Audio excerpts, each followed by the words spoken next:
Buenísimas, buenísimas, buenísimas. Me encanta estar aquí.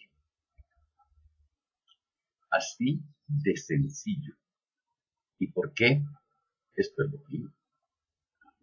Lo hago, lo escribo, lo leo, se los paso. Mi Cristo interior, salud y bendice. Interior, tú que vas a conectarte hoy, mañana. Y también el de aquellos que queriendo conectarse, aquellos que nos recuerdan.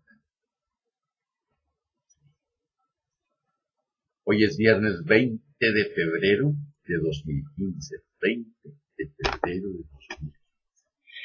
El programa es el número 944. Todos los días crece uno. Gracias por tus correos, gracias por lo que en ellos escriben, gracias por sus manifestaciones y buenos deseos de bienestar y salud para conmigo. Gracias, gracias, gracias. Que el espíritu de sabiduría descienda sobre nosotros todos y nos ilumine, a mí para decir lo que debo decir, a ustedes para comprender. Salió el show. Eso quiere decir que hoy es viernes. Y como hoy es viernes, estoy preparado para hablarles de todo un poco. Por ejemplo, el primer artículo. 5 alimentos que causan caries. Claro. 5 alimentos que causan cáncer. ¿Listos? Los donuts. Las donas o donuts son doblemente causantes de cáncer. Primero porque son cocinadas con flúor, azúcar refinada y aceite hidrogenado. Luego son freídas en aceite a altas temperaturas. Las donas son el primer alimento de todos los que puedas comer que elevan altamente el riesgo de cáncer. Perros calientes, que fueran fríos pero calientes, porque son altos en nitratos. Se advierte que los niños no deben comer más de 12 salchichas al mes, una día por medio. Si no pueden vivir sin las salchichas, compra de las que son hechas sin nitrato de sodio. Carnes procesadas y tocino, nunca. Contienen altos niveles de nitrato de sodio que incrementan el riesgo de enfermedades del corazón. La grasa saturada del tocino es un gran colaborador de la generación del cáncer. Papas fritas. Así como las donas, las papas fritas son elaboradas con aceites hidrogenados y cocinadas después a altas temperaturas. También contienen acrilamidas, que se generan durante el proceso de cocción a altas temperaturas. Deberían llamarse papas cáncer en lugar de papas fritas. Galletas. Todas estas son usualmente elaboradas con flúor y azúcar. Hasta las que sus etiquetas son orgullosamente presentadas como libres de grasas transgénicas, generalmente los contienen solo que en cantidades menores. ¿Les quedó alguna duda? Hábitos que pueden dañar el cuerpo. Por ejemplo, los hábitos muy apretados. No desayunar. La gente que no desayuna tiene bajo nivel de azúcar en la sangre. Esto genera insuficiente suministro de nutrientes al cerebro, causando su degeneración paulatina. Comer de más. Esto causa el endurecimiento de las arterias del cerebro, causando además baja capacidad mental. Embrutecimiento. Fumar reduce el tamaño cerebral y promueve el Alzheimer. Consumir altas cantidades de azúcar. El alto consumo de azúcar interrumpe la absorción de proteínas y nutrientes, causando malnutrición y puede interferir en el desarrollo del cerebro. Contaminación del aire. Medellín. Yo estoy en una montaña, pero no obstante. El cerebro es el más grande consumidor de oxígeno del cuerpo. Inhalar aire contaminado disminuye su oxigenación, generando una disminución de la eficiencia cerebral. Dormir poco. Yo duermo 9 horas. Dormir permite al cerebro descansar. La falta de sueño por periodos prolongados acelera la pérdida de células cerebrales. Dormir con la cabeza cubierta. Jamás. Dormir con la cabeza cubierta aumenta la concentración del dióxido de carbono y disminuye el óxido.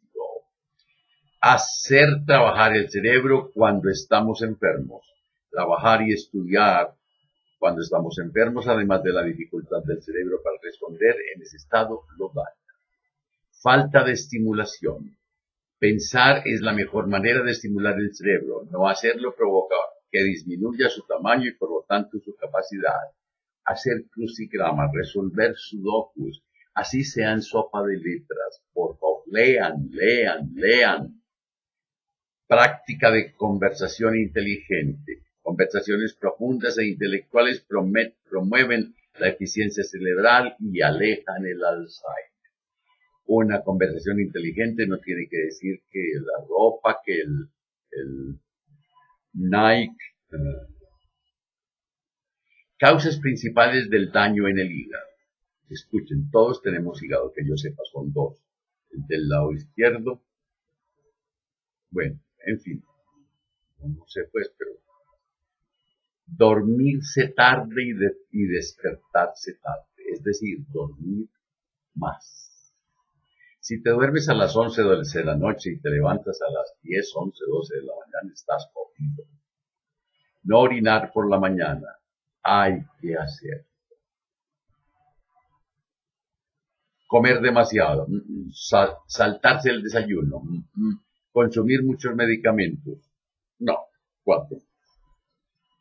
Consumir colorantes, preservativos. No, los preservativos se ponen, no se comen. Si es tonto. Endulzantes artificiales. Consumir alimentos crudos o demasiado cocidos. Jamás. Consumir aceites de cocina no saludables. No. Tanto como pueda, reduce el consumo de alimentos fritos aun cuando utilices aceites sanos. No consumas alimentos fritos cuando estés cansado o enfermo, a menos que seas muy delgado, pero si puedes evitarlo, hazlo.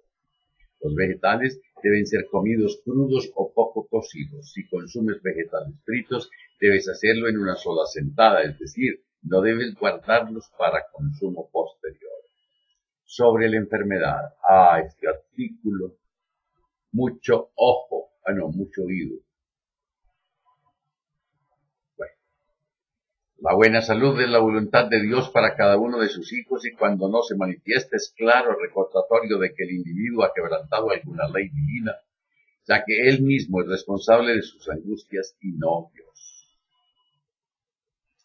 Las verdaderas causas de la enfermedad son el miedo, el odio, la crítica, la preocupación, la frustración, la ansiedad, el pesimismo, la ambición desmedida por el dinero, la oposición o el poder o cualquier otro pensamiento o sentimiento que distraiga a la persona del camino recto.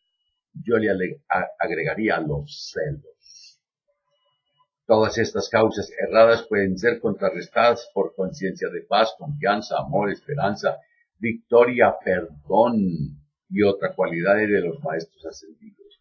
Al reconocer los hábitos personales de pensamiento y pensamientos que son las causas de las enfermedades e intentar diariamente eliminarlos manteniendo pensamientos y sentimientos de las virtudes opuestas, en corto tiempo se puede disfrutar de un funcionamiento perfecto de cada parte del cuerpo físico y de una completa recuperación de la salud. Sobre el dolor. Sea cual fuera la forma en que te sientes, cumple en nosotros 3 grandes funciones.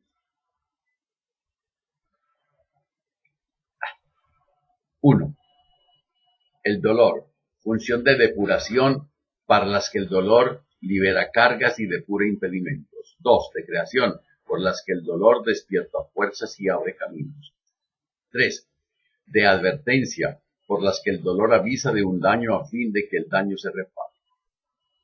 Por sus funciones, si bien el placer es el galardón de nuestros afanes, el dolor es el artífice de nuestros méritos, mereciendo tanto más cuanto más se ha sufrido y teniendo en cada sufrimiento el mismo tiempo que la sabiduría que ennoblece, el caudal de fuerzas que engrandece. El dolor puede ser aprovechado para la superación del karma. el dolor es bienvenido. Fuera de avisarnos que hay algo que no funciona, nos da tiempo para pensar. ¿Qué papel juega el sacrificio en el amor? ¿Han oído ustedes la expresión, yo que me he sacrificado? Muy bien, escuchen este artículo. El sacrificio que se genera en el amor, ya sea en el amor de un hombre y una mujer, en el de un padre y un hijo, ya sea el de un amigo y una amiga, y entre todas las posibilidades que se quieran, se puede dar el sacrificio. Pero tenemos que establecer el dintel exacto del sacrificio por amor, dintel, pórtico, entrada.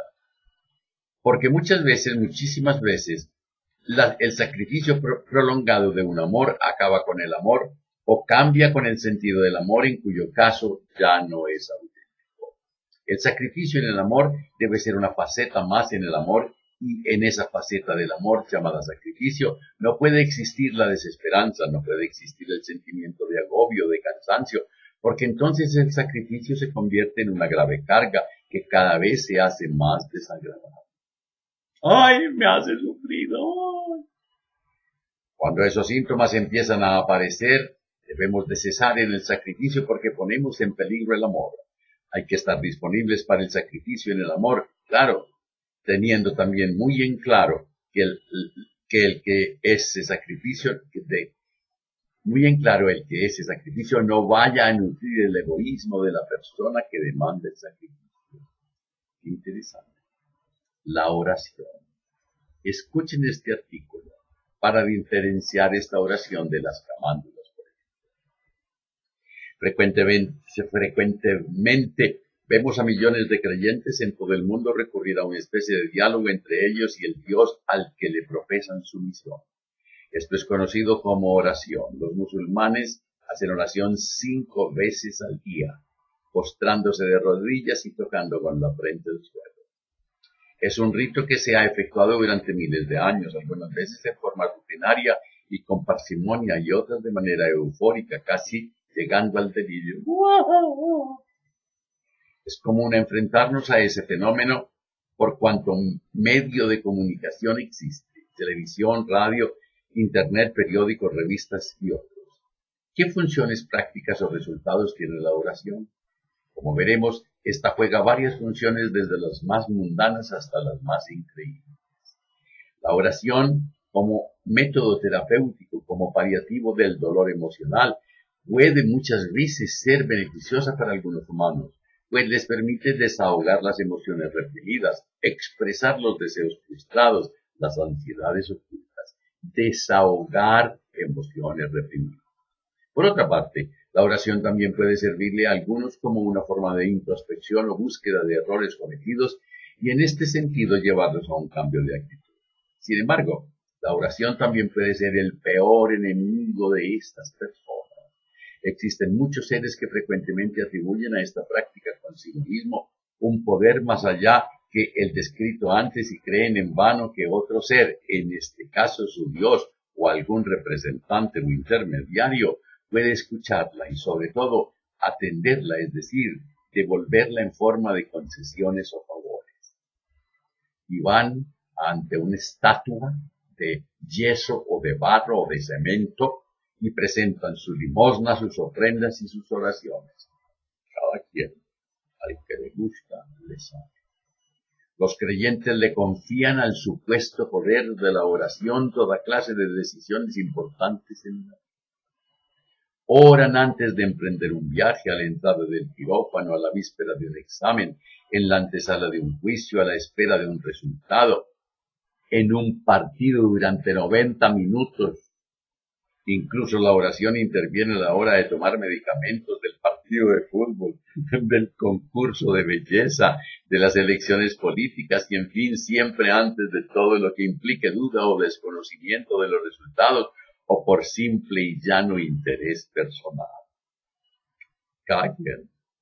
Además, los creyentes no se limitan a ejecutar algún rito arcaico y absurdo, sino que también sugieren a diestro y siniestro que se efectúe.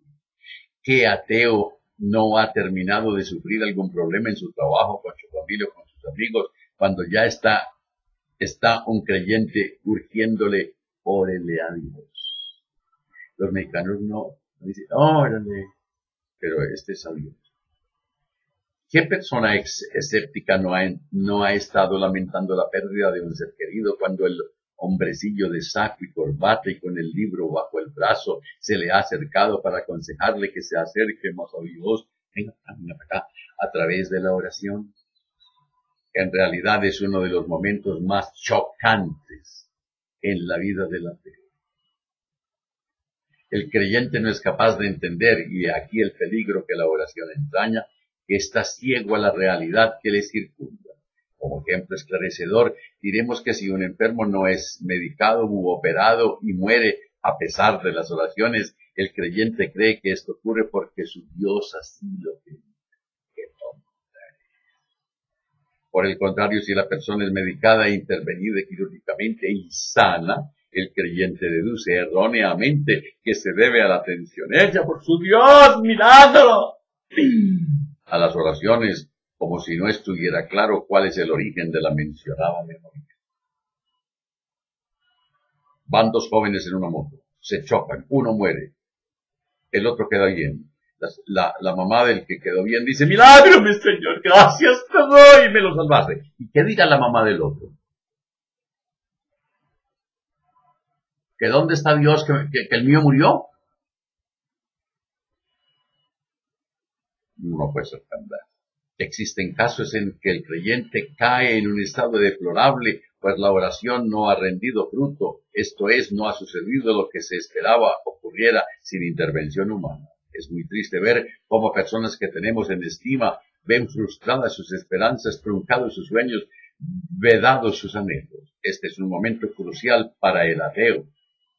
Por un lado está la postura hipócrita, la condescendiente, en el que se le dice al creyente que probablemente su Dios decidió que las cosas ocurrieran de tal forma, en que se le exhorta, sabiendo el sentido terapéutico descrito, a que ore en busca de consuelo.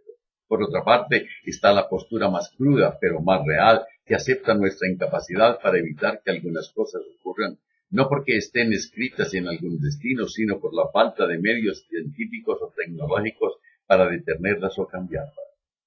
Es probable que ninguna de las dos posturas consuele al decepcionado creyente. Sin embargo, la última lo hará pensar y, en el mejor de los casos, cambiar de ideas. ¿Acaso no es cierto que muchos ateos se forjaron como producto de su inconformidad con el Dios en que creían? ¿No fallaba ese Dios siempre? ¿No era frustrante sentirse ignorado? De lo anterior se deduce el último resultado de la oración. Sí, la oración también puede formar ateos o al menos agnósticos. Tal parece pues que el rito inventado hace miles de años como método para hacerle creer al incauto la posibilidad de cambiar el curso normal de los sucesos no resultó del todo tan adecuado. Probablemente funciona de maravilla cuando se pedía por las cosechas, por la lluvia, por la luz del día, por cosas que ocurrían ya fuera que se hicieran o no las oraciones, algunas veces acompañadas de sacrificios y de sacrificios humanos, vírgenes y niños, como fueron notando poco a poco los humanos. Pero ahora, cuando el humano ha logrado entender la mayoría de fenómenos que ocurren en el universo y desea intervenir las cosas más complejas, léase la muerte, el embaucador, cura, pastor o el ministro de turno no puede hacer más que maldecir a los que le precedieron en el puesto más cruel e infame, el de engañar al que sufre, y que no le dejaron respuesta para la pregunta más obvia: si existe un Dios, ¿por qué nunca hace nada?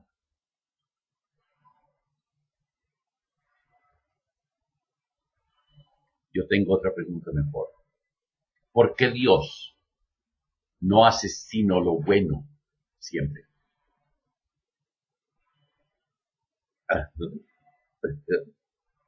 Le va uno bien en el examen, gracias a Dios. Logra uno vender, gracias a Dios. Pero nunca. ¿Y por qué nos enfermamos? Gracias a Dios. Porque si nos aliviamos, gracias a Dios, ¿por qué nos enfermamos? Pregunto yo. El cerebro y sus funciones. El cerebro es un órgano compuesto por 2 hemisferios que tienen funciones distintas y específicas. Aprender a usarlo es aprender a conocerse a sí mismo. El equilibrio radica en la plena utilización de ambos componentes y en el control de las emociones. Clases de memorias. Clases de memorias. Un momentico. La memoria biológica está formada por lo que transmite la herencia y nos capacita, por ejemplo, para reproducirnos sin que nadie nos lo enseñe. Nadie nos lo enseña. Y la primera vez uno, ¡ay! Y la muchacha dice, ¡ay!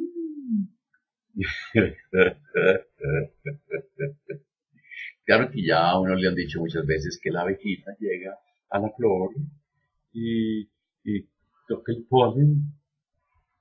Orgánica. Está formada por lo hecho anteriormente por cada órgano y hace que los órganos se comporten ahora según lo que son y lo que fueron. Sensitiva.